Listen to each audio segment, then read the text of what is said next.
Hello बच्चों, good morning. आज हम लोग शुरू करेंगे साइंस का पहला चैप्टर, मेरे आसपास के पदार्थ। चैप्टर शुरू करने से पहले मेरी आपको एक सलाह रहेगी कि आप इस वीडियो को देखने के बाद या इस वीडियो को देखने से पहले चैप्टर जो आपका बुक में दिया गया है उसको खुद से एक बार जरूर पढ़ें, क्योंकि जब आप खुद से पढ़ लेंगे तो आपको जो कॉन्सेप्ट यहाँ सिखाए जाएंगे वो आसानी से समझ में आ जाएंगे।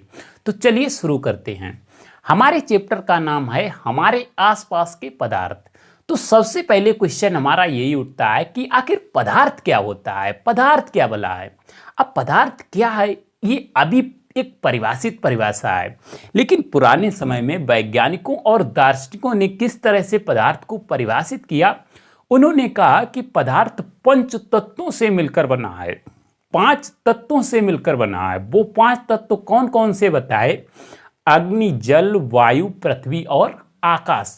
लेकिन जो पदार्थ की आधुनिक परिभाषा है कि वे सभी वस्तुएं जिनमें भार होता है और जो स्थान घेरती हैं वे पदार्थ कहलाती हैं।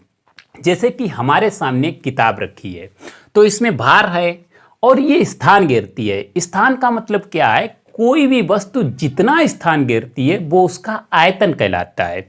जैसे ये बोतल है, इसमें कितना पानी आएगा ये इसके आयतन के बराबर आएगा। मतलब इसमें 1 लीटर पानी आएगा तो इसका आयतन कितना हो गया?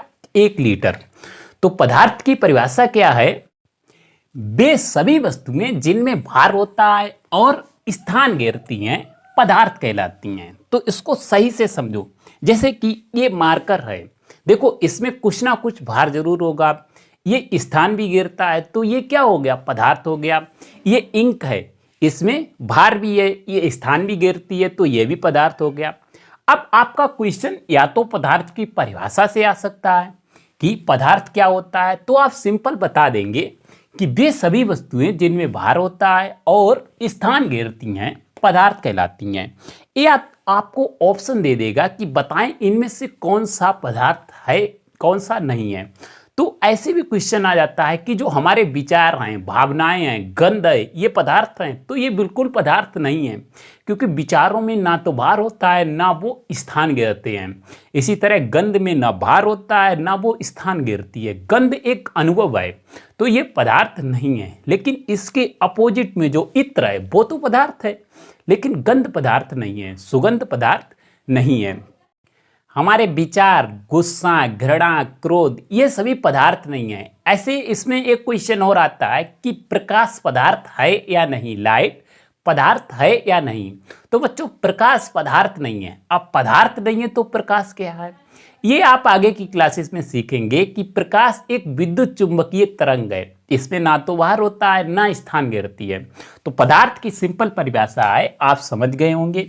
वे सभी वस्तुएं जिनमें भार होता है और स्थान घेरती हैं पदार्थ कहलाती हैं। जैसे ये ट्राइपॉड है, इसमें भार है, स्थान घेरती है तो पदार्थ है। ठीक है, कोई भी वस्तु आपके सामने है, कुर्सी है, मेज है, कूलर है, बोतल है, ये सभी पदार्थ हैं क्योंकि इनमें भार है और ये स्थान घेरती हैं।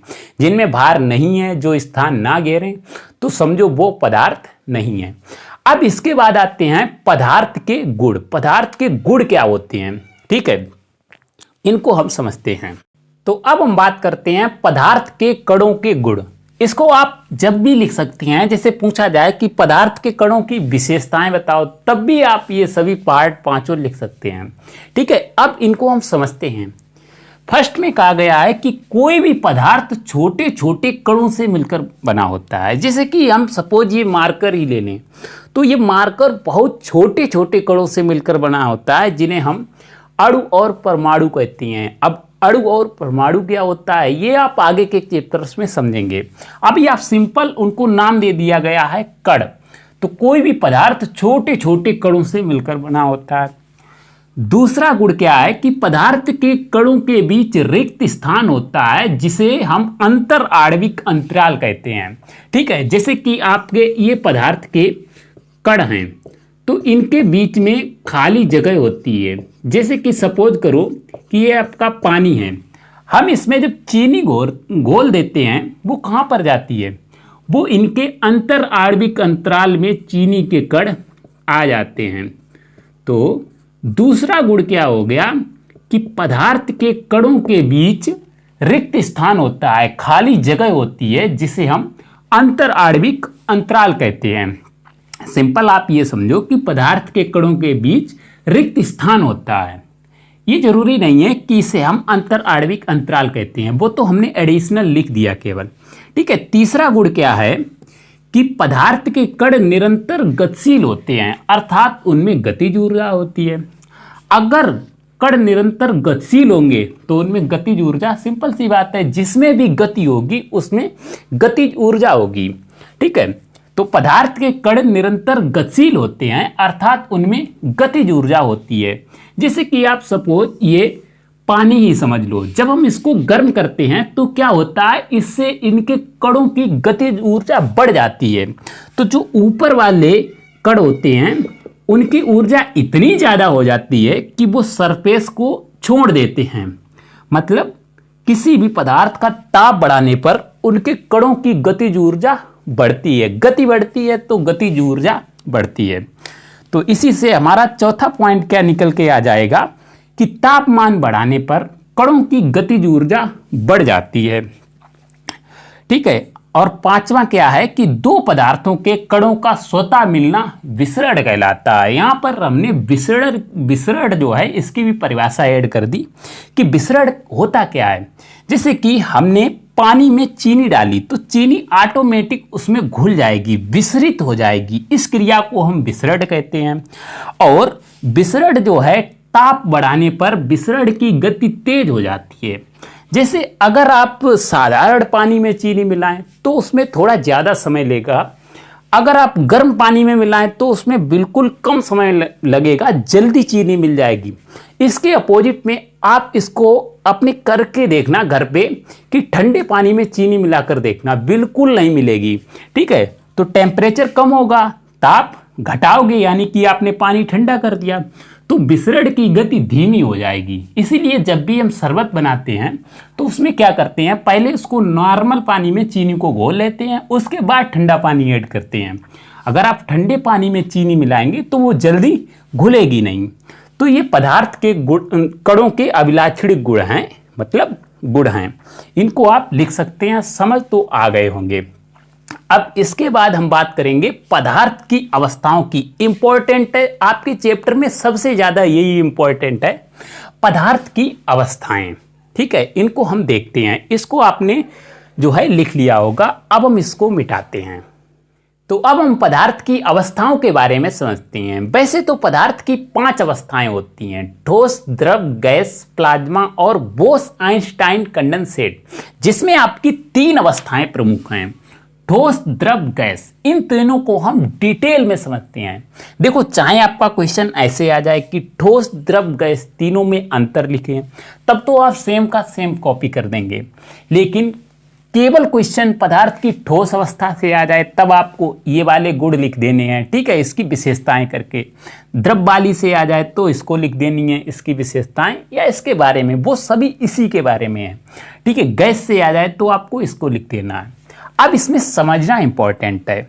सबसे पहली बच्चों को कंफ्यूजन एक होती है कि ये देखो द्रव लिखा है, जो भाषा संबंधी कंफ्यूजन होती है, और दूसरा होता है द्रव्य। तो द्रव्य का मतलब पदार्थ ही होता है। जब वो देखते हैं कि द्रव्य की अवस्थाएं या पदार्थ की अवस्थाएं, तब उन्हें कंफ्यूजन हो जाता है कि द्रव्य और द्रव ये कैसा है। हमें खुद कंफ्यूजन हुआ था, इसीलिए बता रहे हैं। द्रव्य का मतलब होता है पदार्थ, मतलब द्रव्य की 3 अवस्थाएं हैं, ठोस, द्रव, गैस। तो इसमें पहली इसकी विशेषता क्या है कि इनका आकार तथा आयतन दोनों निश्चित होते हैं। जैसे कि ये मार्कर है, ये ठोस है तो इसका आकार निश्चित है, इसका आयतन भी निश्चित है कि ये कितनी जगह लेगा। ठीक है, लेकिन इसके अपोजिट में जो चीज द्रव होती है तो उसका आकार निश्चित नहीं होता है, लेकिन आयतन निश्चित होता है। जैसे इसमें पानी भरा है, अब इसमें पानी का आकार तो निश्चित नहीं है, ये जिस भी बर्तन में रखा जाएगा उसी आकार का हो जाएगा। जैसे इसको हम कटोरी में रख के फ्रिज में जमा दे तो कटोरी के आकार का हो जाएगा। ठीक है, थाली में जमा दे तो थाली के आकार का हो जाएगा। ठीक है, तो ये द्रव अवस्था में अभी इसका कोई आकार नहीं है, लेकिन आयतन है। इसको अगर हम पूरा बोतल भर दें, मतलब 1 लीटर, तो हम चाहे इसे जिस भी बर्तन में रखेंगे उसका आयतन 1 ही लीटर रहेगा। ठीक है, मतलब इसमें क्या है, इनमें केवल द्रव में केवल आयतन निश्चित होता है। ये जिस बर्तन में रखे जाते हैं उसी का आकार ले लेते हैं, आकार निश्चित नहीं होता है। ठीक है, और गैसों में क्या है, इनमें ना तो आकार निश्चित है ना ही आयतन। जैसे कि गैस आप गुब्बारे में भरेंगे तब तो वो उसका आकार ले लेगी, लेकिन अगर आप छोड़ देंगे तो वो पूरे एनवायरनमेंट में फैल जाएगी। तो इसका आकार भी निश्चित नहीं है, आयतन भी निश्चित नहीं है। इनके आकार तथा आयतन दोनों निश्चित नहीं होते हैं। ये जिस बर्तन में रखे जाते हैं उसी का आकार तथा आयतन ले लेते हैं। देखो बच्चों, ये आपके पूरे चैप्टर का यहाँ पर हमने निचोड़ रख दिया, इससे ज़्यादा आपकी किताब में कुछ नहीं है। ठीक है, दूसरा गुण क्या है कि इनमें बहाव नहीं होता है। ठोस जो है बह नहीं सकते। जैसे हमने ये मार्कर रख दिया तो ये ऐसा ही रखा रहेगा। इसके विपरीत जो द्रव होते हैं इनमें बहाव का गुण होता है। पानी जो है हम रखेंगे तो वो बहने लगेगा। ठीक है, और गैसों में भी बहाव का गुण होता है। गैसों में बहाव का गुण सबसे ज्यादा होता है, यानी कि विसरण का, फैलाव का, वही तो आपका बहाव होता है। तो गैसों में भी बहाव होता है। इसके बाद तीसरा गुण है कि इनमें कणों के बीच अंतराल सबसे कम होता है। जैसे कि हम ये बनाएं, ठीक है, ये आपके 3 फिगर बनाकर आपसे कह दिया जाए कि बताओ अच्छा इनमें से कौन सा ठोस का होगा, कौन सा द्रव का होगा, कौन सा गैस का होगा। ठीक है, तो ये आपके ठोस हैं। इनमें कण क्या होते हैं, बहुत पास पास होते हैं। इसके अपोजिट कंपेयर में द्रव में कण जो है थोड़ा दूर दूर होते हैं, गैस में कण बहुत ज्यादा दूर दूर होते हैं। मतलब इनमें कणों के बीच अंतराल, जिसको हम अंतर आणविक अंतराल भी कहते हैं, तो वो सबसे कम, नगण्य, ना के बराबर होता है, बहुत ही कम होता है। ठीक है, लेकिन इनमें कणों के बीच अंतराल ठोसों से अधिक तथा गैसों से कम होता है। आप इसको कैसे लिखेंगे कि द्रव में जो है अंतर आणविक अंतराल ठोसों से तो ज्यादा होता है और गैसों से कम होता है। इनमें कणों के बीच अंतराल ठोसों से अधिक तथा गैसों से कम होता है। लेकिन गैसों में क्या हो जाएगा, इनमें कणों के बीच अंतराल सर्वाधिक होता है। ठीक है, चौथा गुण क्या है कि इनके कणों के बीच बल सर्वाधिक होता है, इसीलिए इन्हें तोड़ना कठिन होता है।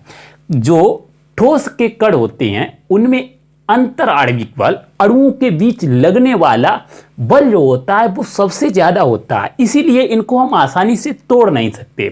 लेकिन यही जो अंतर आणविक बल अगर कम हो जाए तो वो बहने लगेंगे। मतलब द्रव में अंतर आणविक बल ठोसों की अपेक्षा कम होता है, लेकिन गैसों की अपेक्षा ज्यादा होता है। तो हम क्या लिखेंगे, इनमें कणों के बीच लगने वाला बल, कणों के बीच बल ठोसों से तो कम होता है तथा गैसों से ज्यादा होता है, इसलिए ये बह सकते हैं। हमने पढ़ा है कि इनमें बहने का गुण है।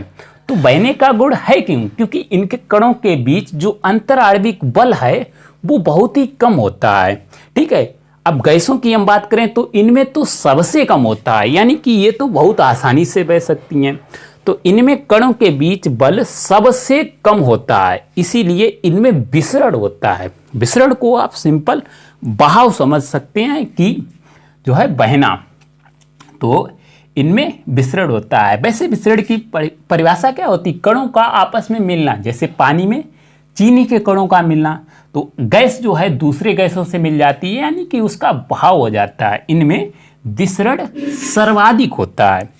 पांचवा और लास्ट गुण क्या है कि इनमें संपीड्यता नहीं होती है, अर्थात ये दृढ़ होते हैं। संपीड्यता का मतलब क्या है, जैसे ये मार्कर है, आप इसको हम दबाना चाहें तो ये दबेगा नहीं, मतलब छोटा नहीं होगा दबाकर, भले ये टूट जाएगा लेकिन ये दृढ़ है, कठोर है। ठीक है, इसके विपरीत जो द्रव होते हैं इनमें संपीड्यता कुछ हद तक होती है, मतलब इनमें भी संपीड्यता कोई खास नहीं होती है। जैसे अगर ये पूरी बोतल पानी से भरी है तो इसको हम दबाना चाहें तो ये ज़्यादा नहीं दबेगी, लेकिन कुछ हद तक दब जाएगी। लेकिन गैसों में संपीड्यता बहुत ज़्यादा होती है, इनमें संपीड्यता सर्वाधिक होती है। मतलब इनको संपीड़ित किया जा सकता है, दबाकर एक छोटे से पात्र में भरा जाता है। जैसे हमारे घरों पर एलपीजी आती है, लिक्विड पेट्रोलियम गैस, अगर हम उसको खोल दें तो वो पूरे घर में इतनी जगह फैल जाएगी, लेकिन उसको क्या होता है, संपीड़ित करके भरा जाता है, तभी वो लिक्विड फॉर्मेट में होती है, द्रव अवस्था में होती है। लेकिन जैसे ही हम उसको खोलते हैं, बाहर निकालते हैं, तो वो गैस की अवस्था में हो जाती है। इसके बाद बच्चों हम बात करते हैं, ये तो हमारे हो गए ठोस, द्रव, गैस, ठीक है। अब इसके बाद कुछ हम इंपॉर्टेंट बातें करते हैं, ठीक है। इसको आप लिख लें रोक कर, या इसका स्क्रीनशॉट ले लें। अब जैसे हमारा चौथा क्वेश्चन है, निम्नलिखित पदार्थों को उनके कणों के बीच बढ़ते हुए आकर्षण के अनुसार व्यवस्थित करें। यानी कि सबसे कम आकर्षण बल पहले हमें लिखना है, उसके बाद सबसे ज़्यादा वाला बाद में, ठीक है। कम से ज़्यादा की ओर हमें जो है व्यवस्थित करना है। तो सबसे कम आकर्षण बल किनके कणों में होता था, गैसों के कणों में, और सबसे ज़्यादा आकर्षण बल ठोसों के कणों में होता है। तो इन तीनों में गैस कौन सी है, ऑक्सीजन। सबसे पहले आएगा ऑक्सीजन। ऑक्सीजन के कणों में आकर्षण बल सबसे कम होगा, ये तो हमने पढ़ा ही है, ठीक है। उसके बाद आएगा द्रव। द्रवों के कणों में जो आकर्षण बल होता है वो गैसों से तो कम होता है, लेकिन ठोसों से ज़्यादा होता है। लेकिन हमें बढ़ते क्रम में पूछा गया है, यानी कि कम से ज़्यादा। तो पहले गैस वाला आएगा, उसके बाद जल यानी कि द्रव आएगा, उसके बाद चीनी यानी कि ठोस आएगा। तो ये सिंपल सा क्वेश्चन था, आपका हो गया। अब आपके चैप्टर में दी गई कुछ इंपॉर्टेंट चीज़ों की बात करते हैं, जैसे कि मात्रक और प्रतीक। इसके बाद कुछ इंपॉर्टेंट फार्मूले। बच्चों मात्रक होता क्या है, जैसे सपोज आप चीनी लेने गए, एक व्यक्ति कहेगा कि हमको 1 किलो चीनी दे दो, दूसरा अगर सपोज मान लो कि वो कहे नहीं हमको 1 लीटर चीनी चाहिए, तीसरा कहे नहीं हमको 1 किलोमीटर चीनी चाहिए। तो एक फिक्स की गई कि कौन सी चीज़ किसमें मापी जाएगी, उसी को हम मात्रक कहते हैं। मतलब जिस चीज़ को हम जिसमें मापते हैं, जैसे कि तापमान को केल्विन, अच्छा तापमान को हम सेल्सियस में भी मापते हैं। तो अब क्या हुआ, जैसे ये लंबाई है, लंबाई का मात्रक मीटर होता है, लेकिन लंबाई का मात्रक किलोमीटर भी होता है, सेंटीमीटर भी होता है। तो छोटी दूरियों के लिए हमने एक नया मात्रक बना लिया, लंबाई का सेंटीमीटर, और बहुत ज़्यादा बड़ी दूरियों के लिए हमने किलोमीटर। फिर उसके बाद जैसे कि प्रकाश वर्ष बहुत ही बड़ी दूरियों के लिए होता है। लेकिन दूरी का एक ऐसा मात्रक जिसको हम SI मात्रक कहते हैं, जो कि हर जगह फिक्स है। मतलब तो तापमान का SI मात्रक होता है केल्विन। वैसे तापमान का मात्रक डिग्री सेल्सियस भी होता है, लेकिन जो इंटरनेशनल यूनिट होती है SI मात्रक, SI पद्धति, उसमें तापमान का मात्रक होता है केल्विन, और इसे हम K से प्रदर्शित करते हैं। ये कुछ इंपॉर्टेंट चीज़ें हैं जो अभी आप सीख लेंगे तो आगे आपकी हेल्प करेंगी। आपके चैप्टर में दी गई थी तो हमने इनको ऐड कर लिया। इसी तरह लंबाई का मात्रक होता है मीटर, और इसको हम स्मॉल m से प्रदर्शित करते हैं। द्रव्यमान या इसी को हम संहति भी कहते हैं, इसका मात्रक होता है किलोग्राम, इसको हम केजी से प्रदर्शित करते हैं। भार का मात्रक न्यूटन होता है, इसे हम एन से प्रदर्शित करते हैं। अच्छा, सामान्य हम द्रव्यमान हो या भार हो उसको एक ही समझते हैं, लेकिन दोनों अलग अलग चीज़ें हैं। अब ये अलग अलग हैं क्या, तो इसको आप गति के नियम वाले चैप्टर में समझेंगे, ठीक है। आयतन का मात्रक होता है घन मीटर, यानी कि मीटर क्यूब। देखो आयतन एक्चुअली होता क्या है बच्चों, आयतन जब भी हम निकालते हैं तो तीनों विमाओं का गुणा करते हैं, मतलब लंबाई गुणा चौड़ाई गुणा ऊंचाई। तो लंबाई को भी हम मीटर में मापेंगे, चौड़ाई को भी मीटर में मापेंगे, ऊंचाई को भी मीटर में नापेंगे, ठीक है। अब मीटर मीटर मीटर मतलब मीटर की घात 3, यही इसका मात्रक हो जाता है। जैसे घनत्व का मात्रक होता है किलोग्राम प्रति घन मीटर, किलोग्राम मीटर क्यूब, ऐसे इसको हम प्रदर्शित करते हैं। आपको इसके लिए एक फॉर्मूला याद रखना है, कि द्रव्यमान बराबर आयतन गुणा घनत्व होता है। मतलब इससे तीनों चीजों का रिलेशन निकल आएगा, द्रव्यमान, आयतन और घनत्व का। तो यहां से हम घनत्व का मान निकालना चाहें तो ये आयतन अपान में आ जाएगा, मतलब द्रव्यमान बटा आयतन।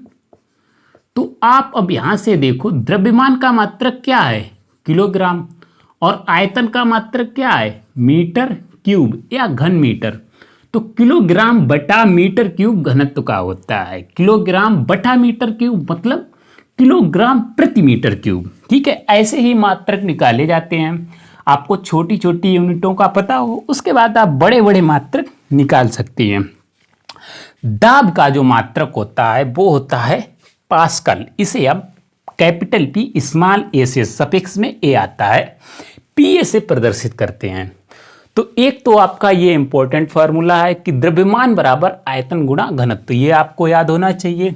इसके अलावा ये सभी आपको याद कर लेने हैं। एक और इंपॉर्टेंट रिजल्ट आता है कि एक एटीएम, एक एटमॉस्फेरिक प्रेशर जो है, एक वायुमंडलीय दाब किसके बराबर होता है पास्कल में, ये 1.01 इंटू 10⁵ पास्कल के बराबर होता है।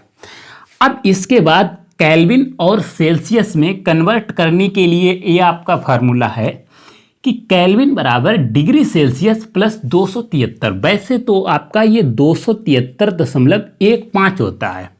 ठीक है, अगर हम एग्जैक्ट की बात करें तो ये 273.15 होता है, लेकिन जनरली हम 273 ही लिख लेते हैं। मतलब किसी भी टेम्परेचर को अगर वो हमें सेल्सियस में दिया जाए, उसको केल्विन में कन्वर्ट करने के लिए हम 273.15 जोड़ देते हैं। सामान्यतया बोलें तो 273 जोड़ देते हैं। जैसे कि सपोज हमें दिया जाए कि 25 डिग्री सेल्सियस को केल्विन में कन्वर्ट करो, तो इसको हम लिख देंगे 25 + 273। ये कितना हो जाएगा, 5 3 8 7 2 9, 298 केल्विन हो जाएगा। अच्छा, केल्विन से आपका डिग्री सेल्सियस में कहेगा, तब हम क्या करेंगे, उससे 273.15 घटा देंगे।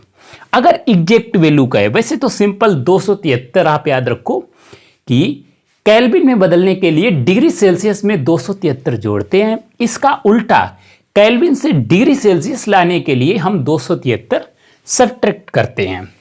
ठीक है, अब इस पे आधारित आपके जो क्वेश्चन दिए गए हैं उनको एक दो को देख लेते हैं, उसके बाद हम आगे समझते हैं। अब हमारा क्वेश्चन पहला और दूसरा एक ही फॉर्मूले पर आधारित है। हमने पढ़ा था केल्विन बराबर होता है डिग्री सेल्सियस प्लस 273। अगर हम एग्जैक्ट की बात करें तो 273.15 भी कह सकते हैं, 273.15, लेकिन हम सिंपल समझेंगे 273 ही लिखेंगे। ठीक है, मतलब अगर हमारा टेम्परेचर डिग्री सेल्सियस में दिया जाए तो 273 जोड़ देंगे, केल्विन में आ जाएगा। अगर केल्विन में दिया जाए तो उसमें से हम क्या करेंगे, 273 घटा देंगे तो हमारा डिग्री सेल्सियस आ जाएगा।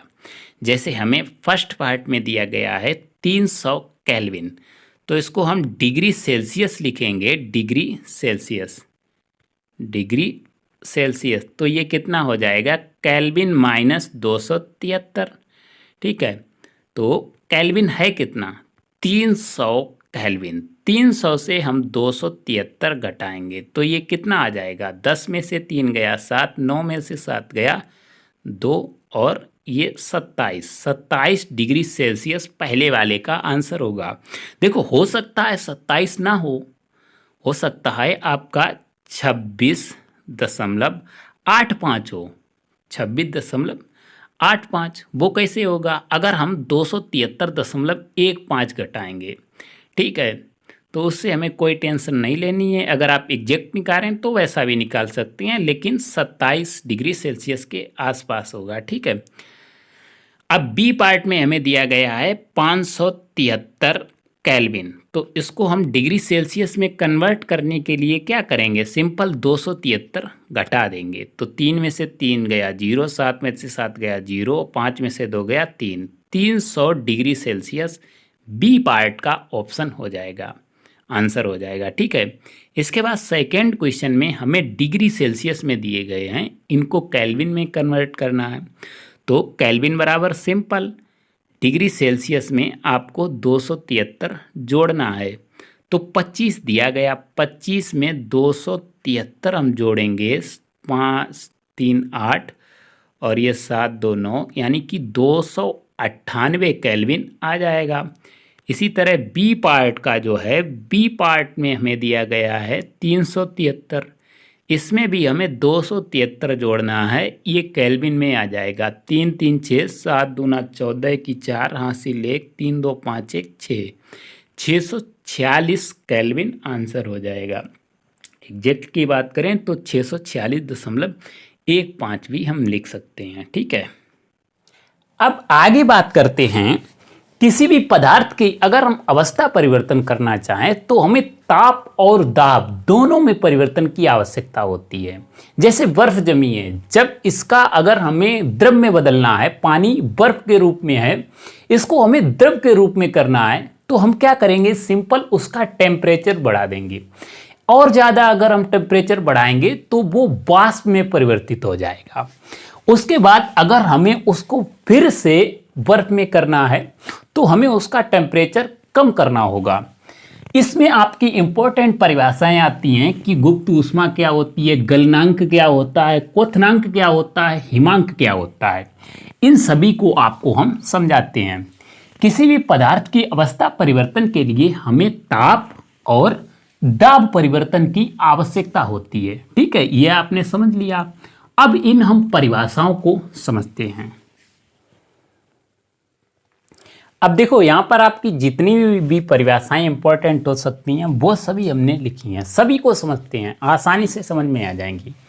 हम समझ चुके थे कि किसी भी पदार्थ की अवस्था परिवर्तन के लिए हमें ताप और दाब परिवर्तन की आवश्यकता होती है। बिल्कुल, जैसे आपकी वायु जो लिक्विड पेट्रोलियम गैस होती है उसको द्रव अवस्था में सिलेंडरों में आती है, तो कैसे आती है, उसका दाब और ताप दोनों में परिवर्तन किया जाता है। मतलब उसको पहले कंप्रेस किया जाता है, फिर उसको ठंडा किया जाता है। ठीक है, अब हम इंपॉर्टेंट परिभाषा है गुप्त ऊष्मा। सबके जैसे नाम आए वैसे ही उनकी परिभाषा है। गुप्त का मतलब क्या है, छुपी हुई, जो पदार्थ में छुपी रहती है। मतलब किसी भी पदार्थ की इकाई मात्रा द्वारा अवस्था परिवर्तन के समय अवशोषित या मुक्त ऊष्मा को उस पदार्थ की गुप्त ऊष्मा कहते हैं। परिभाषा को समझो। इकाई मात्रा, जैसे कि हम जल ले लें, मतलब 1 लीटर ले रहे हैं, या उसको 1 लीटर से बड़ी, मतलब यूनिट में ही रहना चाहिए, इकाई रहना चाहिए, एक रहना चाहिए। तो अगर 1 लीटर जल द्वारा अवस्था परिवर्तन के समय, मतलब उसको अगर हम बर्फ से द्रव में करें, या द्रव से गैस में करें, या द्रव से फिर बर्फ में करें, तो जो ऊष्मा अवशोषित हो या मुक्त हो, ठीक है, या तो हमें ऊष्मा देनी पड़े या ऊष्मा लेनी पड़े, उसी को पदार्थ की गुप्त ऊष्मा कहते हैं।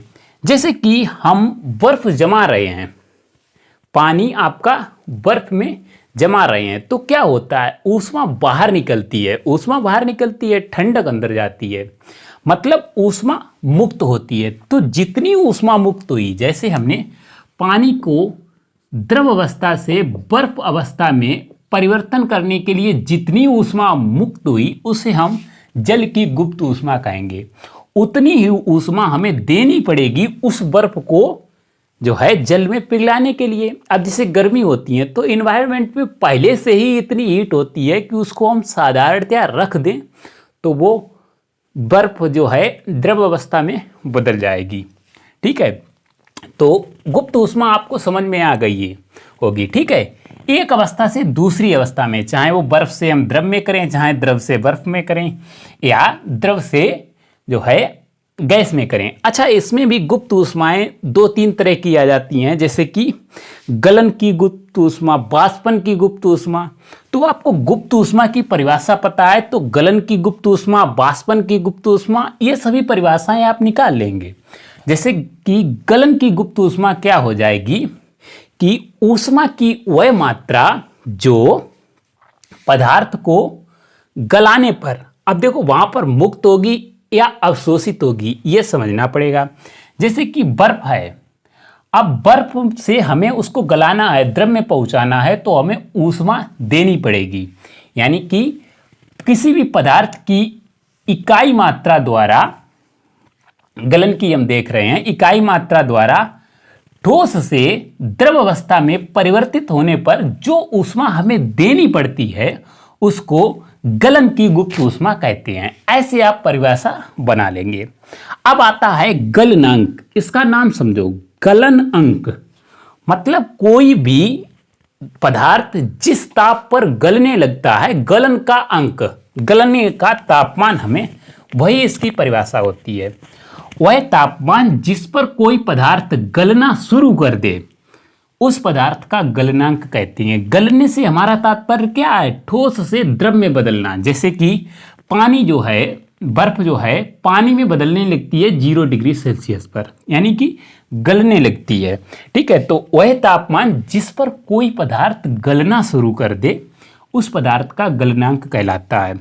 तो आपका क्वेश्चन ऐसे भी है, दिया गया है कि बर्फ का गलनांक क्या होगा। ऐसे क्वेश्चन अच्छा दिए गए हैं कि निम्न टेम्परेचर पर पदार्थ की अवस्थाएं बताओ। क्वेश्चंस को भी हम सॉल्व करते रहेंगे बीच बीच में। ठीक है, तो इसके बाद आता है क्वथनांक। क्वथन का मतलब क्या होता है? उबलना। तो क्वथनांक की परिभाषा क्या हो जाएगी?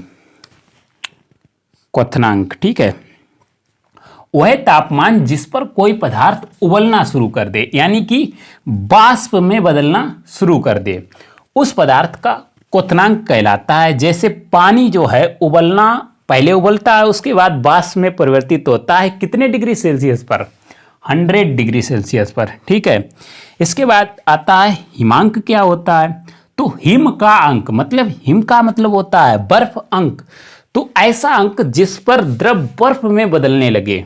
ठीक है, तो वह तापमान जिस पर कोई पदार्थ जमना शुरू कर दे पदार्थ का हिमांक कहलाता है। जैसे कि आपका पानी हो गया, बर्फ में बदलने लगता है 0 डिग्री सेल्सियस पर। 0 डिग्री सेल्सियस से मतलब ज़्यादा टेम्परेचर होगा तो वो आपका बर्फ से द्रव में हो जाएगा, लेकिन 0 डिग्री सेल्सियस से जैसे ही कम होगा तो वो आपका द्रव से बर्फ में हो जाएगा।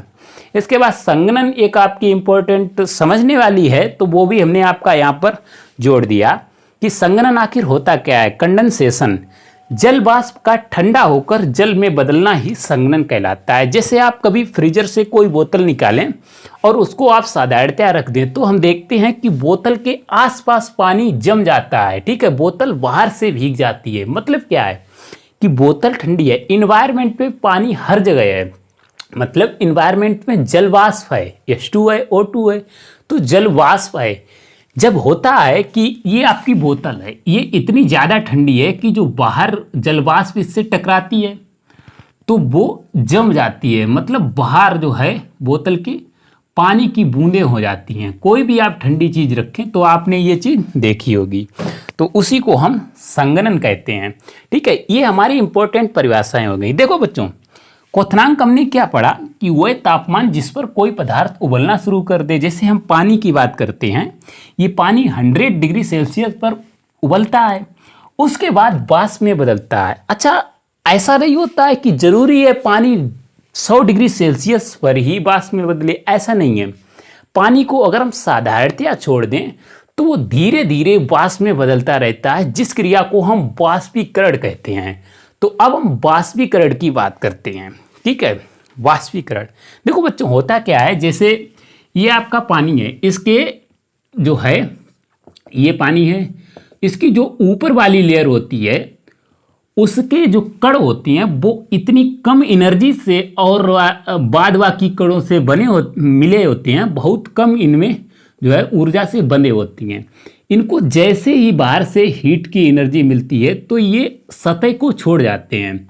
मतलब जो सतही कण होती हैं वो बहुत ही कम ऊर्जा द्वारा, बहुत ही कमजोर बलों द्वारा बंधे होते हैं, इसीलिए वो सतह को छोड़ जाती हैं। यही क्रिया धीरे धीरे जो है वाष्पीकरण कहलाती है। ठीक है, तो वाष्पीकरण को अब हम समझते हैं। तो अब हमारा नेक्स्ट टॉपिक है वाष्पीकरण, वेपोराइजेशन। तो वाष्पीकरण क्या होता है तो हमने पहले ही बात कर ली कि क्वथनांक से कम तापमान पर द्रव के वाष्प में बदलने की क्रिया को हम वाष्पीकरण कहते हैं।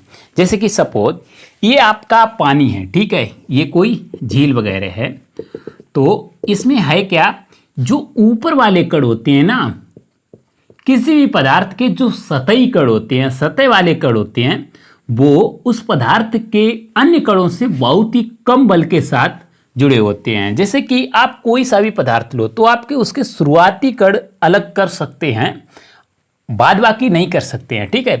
तो इनकी एनर्जी सबसे कम होती है। सिंपल सा समझो, अगर हम इस बोर्ड को केवल उंगली से टच करें तो ये हमें इतनी अच्छी पकड़ नहीं देगा, लेकिन अगर पूरे हाथ से पकड़ें तो ये पकड़ बन जाएगी। तो वही यहाँ पर कॉन्सेप्ट होता है कि ये जो है एक दूसरे पर कण फोर्स लगाते हैं, तो इन पर फोर्स सबसे कम होता है, तो सतह वाले कण सबसे कम बल द्वारा जुड़े होते हैं। तो जब इनको सूर्य से एनर्जी मिलती है तो इनकी ऊर्जा बढ़ जाती है, जिसकी वजह से ये बहुत तेज तेज गति करने लगते हैं, ठीक है, इनकी गति तेज हो जाती है, तो इसीलिए ये सतह को छोड़ जाते हैं, ठीक है। अब बाष्पीकरण हमने समझ लिया। अब बाष्पीकरण पर आपका ऐसे भी क्वेश्चन आ सकता है कि बाष्पीकरण को प्रभावित करने वाले कारक कौन कौन से हैं। तो बाष्पीकरण को निम्न कारक प्रभावित करते हैं। पहला है सतह का क्षेत्रफल। आप एग्जाम्पल ऐसे समझो कि जैसे सपोज आप कपड़े सुखाने जाते हैं, तो एक तो तरीका ये हो सकता है कि आप कपड़ों को ऐसा ही जो है इकट्ठा करके डाल दें, तो आपके कपड़े देर में सूखेंगे। आप उनको फैलाकर डालते हैं, क्योंकि सतह का क्षेत्रफल जितना ज़्यादा होगा वाष्पीकरण की क्रिया उतनी ही तेज होगी। अगर सतह का क्षेत्रफल कम होगा तो वाष्पीकरण कम होगा। आप इसको प्रैक्टिकली भी समझ सकते हैं। जैसे आप एक बाल्टी पानी एक छत पर रखाएं तो उसमें वाष्पीकरण कम होगा कंपेयर टू उस बाल्टी के पानी को अगर आप पूरी छत पर फैला दें तो वो पूरा सूख जाएगा, ठीक है। दूसरा फैक्टर आता है कि तापमान में परिवर्तन। सिंपल सी बात है, ज़्यादा तापमान होगा तो ज़्यादा वाष्पीकरण होगा, कम तापमान होगा तो कम वाष्पीकरण होगा। तीसरा और फैक्टर आता है आर्द्रता, यानी कि नमी की मात्रा। जैसे आपने ऑब्जर्व किया होगा कि बरसात में तापमान तो बहुत ज़्यादा होता है लेकिन फिर भी कपड़े नहीं सूखते। तो उसकी वजह ये होती है कि बरसात में जो वायुमंडल है उसमें आर्द्रता होती है, नमी होती है। नमी से वाष्पीकरण की प्रक्रिया धीमी हो जाती है। धीमी क्यों हो जाती है? जैसे इस इन्वायरमेंट में आपके ये जल के कण जाएंगे, ठीक है, लेकिन यहाँ पर पहले से ही बहुत सारे जल के कण हैं। जब इन्वायरमेंट में जल के ज़्यादा कण हैं तो वो कम जाते हैं, ठीक है, इसीलिए वाष्पीकरण की प्रक्रिया धीमी हो जाती है। जो चौथा कारण है वो भी इसी पर डिपेंड है, हवा की गति। अब देखो, वाष्पीकरण हो रहा था, अगर हवा की गति तेज हो जाएगी, मतलब क्या है, ये कण जैसे ही यहाँ से निकला तो हवा ने उसको हटा के दूर कर दिया, ठीक है, जहाँ पर पानी नहीं है, तो फिर इन्हें जगह ज़्यादा मिल गई तो ये और आसानी से जाएंगे। मतलब जैसे आप कपड़े सूखने डालते हैं तो कपड़े से जल का पार्टिकल निकला, दूसरा निकला, तीसरा निकला, चौथा निकला, वो सतह के पास रहते हैं। जैसे ही हवा चली तो वो कण दूर पहुंच गए, यानी कि अब इनको और ज़्यादा जगह मिल गई तो और ज़्यादा फिर कण निकलेंगे। तो हवा की गति भी वाष्पीकरण को प्रभावित करती है, यानी कि जितनी तेज गति हवा की होगी उतना ज़्यादा वाष्पीकरण होता है। इसमें एक टिप्पणी लिखने के लिए आपका क्वेश्चन आ सकता है, इसको भी समझ लेते हैं कि वाष्पीकरण के कारण शीतलता का अनुभव होता है। कैसे? यानी कि जब वाष्पीकरण होता है तो ठंडापन महसूस होता है। जैसे ज़मीन पर लोग, आपने देखा होगा कि अपनी दुकानों के घर के सामने पानी छिड़क देते हैं गर्मियों में, तो उससे हमें शीतलता का जो है अनुभव होता है। कैसे होता है? जैसे कि आपकी ये जो है आपके घर के सामने ज़मीन है, तो आपने इस पर पानी डाल दिया, मतलब क्या है, पानी का वाष्पीकरण होगा। तो जो पानी के अणु थे उनकी जो एनर्जी थी, वाष्पीकरण जब होगा तो ये कण यहाँ से चले जाएंगे। वाष्पीकरण होगा तो ये कण चले जाएंगे, मतलब जो इसकी एनर्जी थी यहाँ पर एनर्जी कम हो जाएगी। एनर्जी कम हो जाएगी इसीलिए ठंडक का महसूस होता है। मतलब अगर एनर्जी ज़्यादा होगी तो गर्मी महसूस होगी, सिंपल सी बात है। और एनर्जी अगर कणों की कम हो जाएगी तो हमें ठंडक महसूस होगी। इसी तरह जैसे आपके कूलर में क्या होता है कि पानी इकट्ठा था तो इसकी ऊर्जा ज़्यादा है, जब इसको हम फुहार के रूप में छोटे छोटे बूंदों के रूप में करते हैं तो इसकी एनर्जी कम हो जाती है, इसीलिए हमें टेम्परेचर कम लगता है, मतलब ठंडा महसूस होता है। तो इसको भी हमने समझ लिया। अच्छा, आपसे हमारा ये क्वेश्चन रहेगा कि हमारा टेम्परेचर 75 डिग्री सेल्सियस या ऐसे समझो, चलो 475 केल्विन है, इसको आपको डिग्री सेल्सियस में कन्वर्ट करना है और इसका आंसर आपको कमेंट बॉक्स में करना है। तो बच्चों, ये हमारा पहला चैप्टर का पूरा निचोड़ था जो आज आपने पढ़ा। उम्मीद है बच्चों आपको ये वीडियो पसंद आई होगी। तो हम मिलते हैं नेक्स्ट वीडियो में। Good bye.